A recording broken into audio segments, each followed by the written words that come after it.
Hello and welcome to your law buddy. आज हम समझेंगे सेक्शन 365 ऑफ बीएनएसएस 2023 जो बात करता है कन्विक्शन और commitment on evidence partly recorded by one magistrate and partly by another.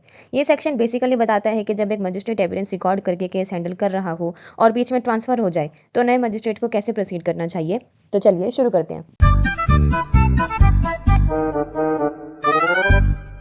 Section 365 का सब सेक्शन 1 कहता है कि अगर एक जज या फिर कोई एक मजिस्ट्रेट ने इंक्वायरी या फिर ट्रायल में पूरा या आधा एविडेंस रिकॉर्ड कर लिया हो, लेकिन फिर वो केस हैंडल करना छोड़ देता है और एक नया जज या फिर मजिस्ट्रेट केस ले लेता है, तो नए मजिस्ट्रेट को ये पावर है कि वो पहले मजिस्ट्रेट ने रिकॉर्ड किए एविडेंस पर एक्ट कर सकता है और अपना थोड़ा एविडेंस रिकॉर्ड करके दोनों का मिलाकर यूज़ कर सकता है। ठीक है, अब इसी में हमारे पास एक वो प्रोवाइज़ो कहता है कि अगर नए मजिस्ट्रेट को लगता है कि जस्टिस के लिए ज़रूरी है कि कुछ विटनेसेस को फिर से बुलाया जाए, तो वो उन्हें रीसमन करके उनका फर्दर एग्जामिनेशन, क्रॉस एग्जामिनेशन या फिर री एग्जामिनेशन करवा सकता है। ठीक है, then we have sub section 2।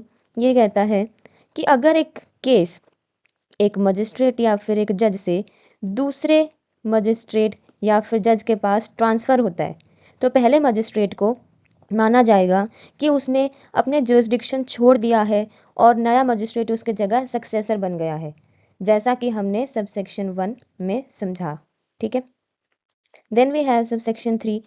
ये बात करता है एक्सेप्शंस के बारे में। ये कहता है कि ये सेक्शन अप्लाई नहीं होगा समरी ट्रायल्स पर या जिन केसेस में प्रोसीडिंग्स अंडर सेक्शन 361 के अंडर स्टे कर दी गई हो, या फिर जो केस है वो सेक्शन 364 के अंडर सुपीरियर मजिस्ट्रेट को भेज दिया गया हो।